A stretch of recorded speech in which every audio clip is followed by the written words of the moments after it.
Not having children of my own, I know that I will never have one of the deepest joys a human being can have. And not having children of my own, I know that I will never have one of the deepest fears a human being can have. I've been with so many parents just after the birth of a child, and even if they don't say even a word, they look like they've seen a miracle. And maybe that's because they have seen a miracle. Scientists say that babies bond with the smell of their mothers even before they're born. And they bond with the smell of their fathers within 2 or 3 days of being born. And it works both ways. When a mother smells her baby, the pleasure centers of her brain are wildly activated. The smell of a baby to the mother is literally intoxicating.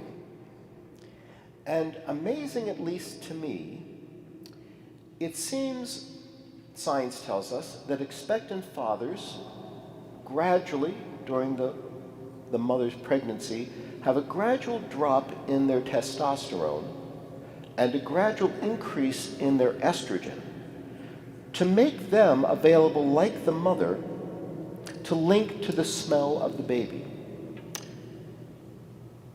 So both parents are intoxicated by the child, and I, as someone who does not have children of my own, will never have a chance to experience that intoxication.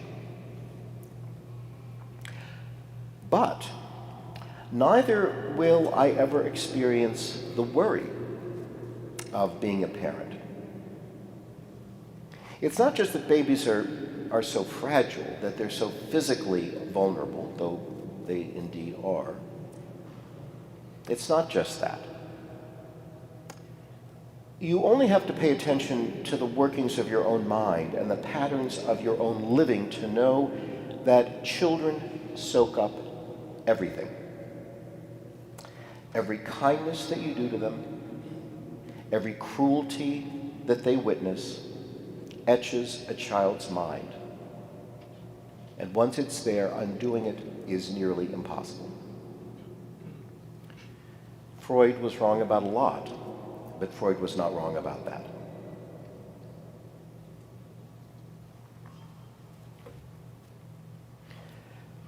I've heard parents say that they don't want to raise their children in the church, or they don't want to baptize them, because they want their children to choose their own way when they're old enough to choose their own way. But that's naive.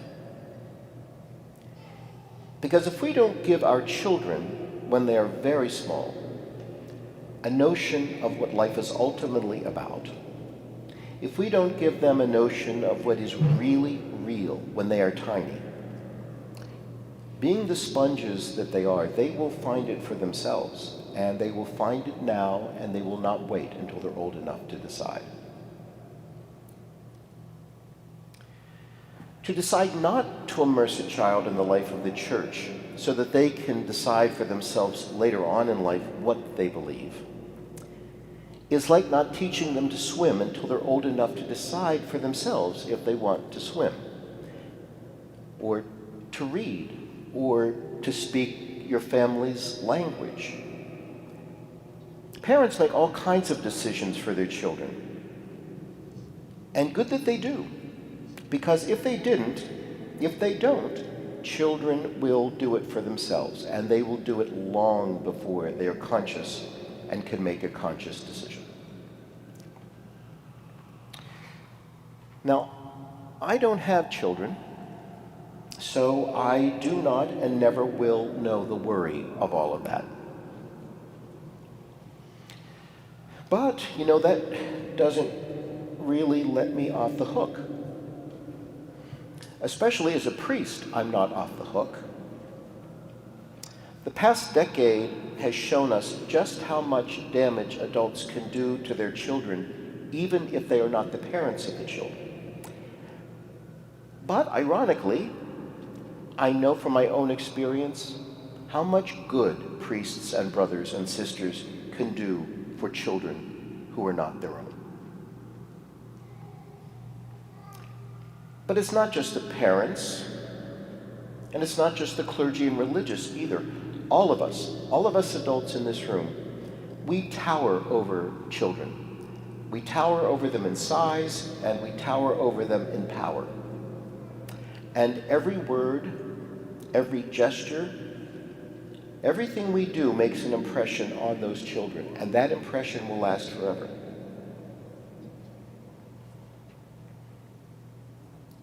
When it comes to religion, when it comes to faith, when it comes to Christianity, we cannot really wait for children to grow up and decide for themselves. And so as we decide for them, parents really only have to answer one question. Are you in love with Jesus? Because if you are, how could you not want your children to fall in love with Jesus too? If you love opera, if you love soccer, if you love salsa dancing, if you love your job, if you love whatever you love, you will invite your children to love it too. The music will fill your house. The game will be on the television. You and your partner will dance in the kitchen while supper's on the stove.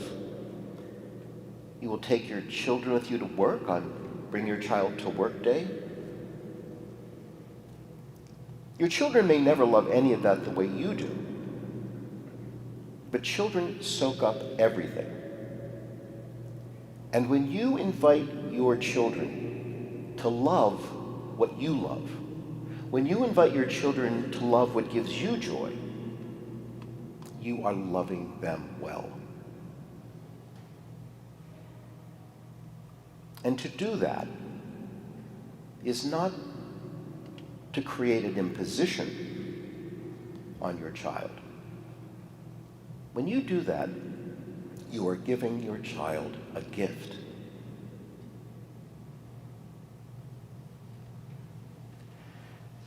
Baptism is a gift. It's not a gift that parents give their children, really. Not really. Baptism is a gift from God. It is an unearned, undeserved gift from God. On Christmas Day, Canon Lee, who incidentally is going to baptize his daughter this morning, on Christmas Day, Canon Lee preached about the mystery of God in Christ embracing us. Those of you who are here on Christmas morning will remember that. That in Jesus, God embraces us. In baptism, God embraces us. In baptism, God will take into the divine embrace the three children we will baptize today. In baptism, God will cradle these three children in God's own arms. In the Eucharist, which we'll celebrate today, we give God what is already God's, bread and wine, God's bread and God's wine. And in baptism, we give to God what is already God's, Ella and Jane and Evelyn. And just as in the Eucharist, God takes what is already God's and remakes it, so today God will take what is already God's own, these three little girls, and God will remake them. God will join them to Christ's body. God will join them to us. And God will make them Christ's own sisters forever.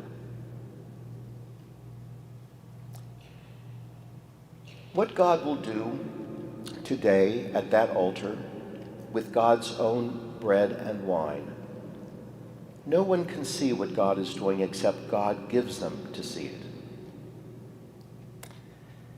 And what God will do at that font today with God's own little children no one can see except God give them to see. Matthew tells us the story today of Jesus' own baptism. And if you listen carefully, you will see that the people standing around did not see or hear anything. It was only Jesus who saw the sky open and the Spirit coming down on him. Only Jesus. No one else saw it. Today, the Spirit, that same Spirit, will flood upon these three children as the water pours over them. Most of us, I suspect, will not see a thing. But it will happen. It will happen whether we see it or not. God's Spirit will rush into this room and pour over those children just as surely as it did to Jesus in the River Jordan. And in the Eucharist, God will change God's own bread and wine, just as in baptism, God will change God's own three little girls.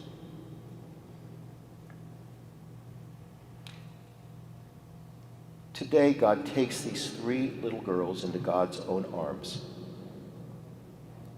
But then, God hands them back to us. And then we become the divine arms that they will feel holding them as slowly they grow toward making a decision for themselves, a decision for Jesus or not. And what they will eventually decide depends entirely on God's grace.